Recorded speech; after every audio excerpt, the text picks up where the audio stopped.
Друзі, страва дня сьогодні – курячі крильця з картопелькою.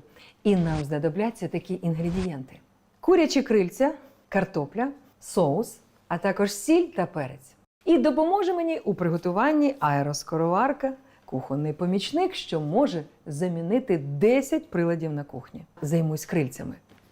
Натираю їх сіллю, перцем, а також додаю соус. Друзі, ви можете використовувати будь-який соус на ваш смак. Залишаю наші курячі крильця маринуватись на 30 хвилин. Час вийшов. Відкриваю чашу приладу і викладаю наші крильця на решітку. Друзі, готуватиму я в режимі пар, тому в чашу я вже налила води. До слова, я використовую чашу на 6 літрів. Це найбільший об'єм чаш для сучасних мультиварок і скороварок. Підготую картоплю. Очищений овоч я нарізаю на 4 частини.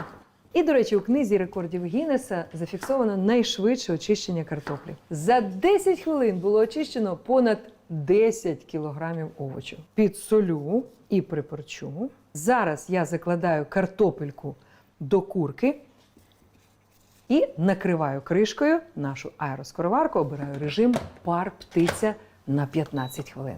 Ну, а мій помічник не змусить довго чекати, адже завдяки потужності у 1200 Вт страва приготується у 1,5 рази швидше, ніж у будь-якій мультиварці.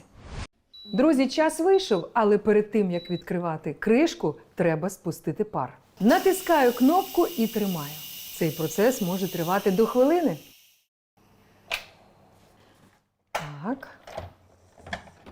Викладаю готову страву в тарілку і можна подавати до столу. А взагалі аероскороварка розрахована на приготування понад 300 страв. Ви уявляєте собі, друзі? Які, до речі, описано у книзі рецептів. Хочеться притрусити зеленню.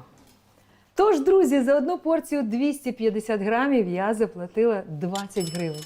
І міститься в ній 220 кілокалорій. І щоб вивести їх з організму, нам знадобиться 35 хвилин аеробіки або 35 хвилин садівничих робіт.